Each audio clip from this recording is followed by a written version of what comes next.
Good morning class 7. Today we will understand chapter 4 science heat.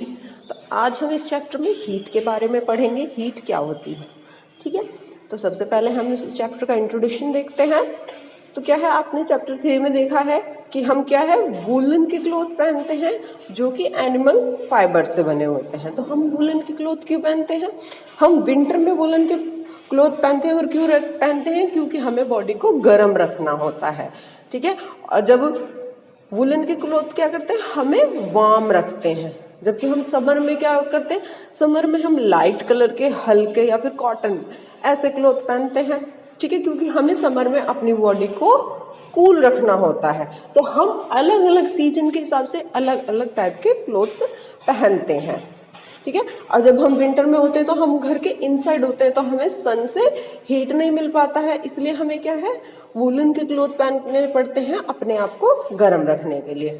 तो इससे और summer में हम अपने आप को घर के इनसाइड रखते हैं ताकि हम सन से बचा सकें अपने आप को और ठंडा रख सकें. तो इससे अब हमें क्या पढ़ना है इस चैप्टर में कि हॉट एंड कोल्ड क्या होते हैं, ठीक है. ये हॉट एंड कोल्ड क्या है, तो आप देखेंगे ये 4.1 में हॉट एंड कोल्ड.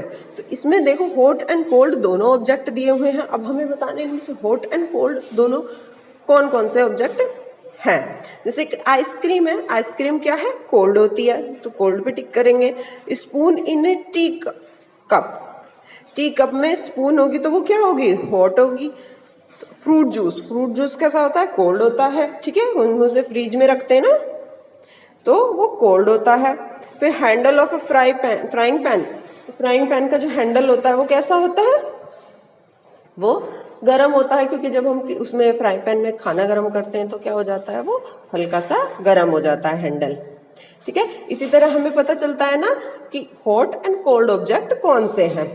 तो हमें यही देखना है इस टेबल में और हमें समझने की कोशिश करनी है कि हॉट एंड कोल्ड ऑब्जेक्ट क्या है. और कुछ ऑब्जेक्ट क्या होते हैं, थोड़े हॉट होते हैं, कुछ उससे ज़्यादा हॉट होते हैं, ठीक है. कुछ एक ऑब्जेक्ट से ज़्यादा हॉट होते हैं. तो इसी बेसिस पे हमें ये चैप्टर को समझना है और इस टेबल को कंप्लीट करना है. और आगे इस चैप्टर को हम नेक्स्ट क्लास में करेंगे. Okay student, thank you.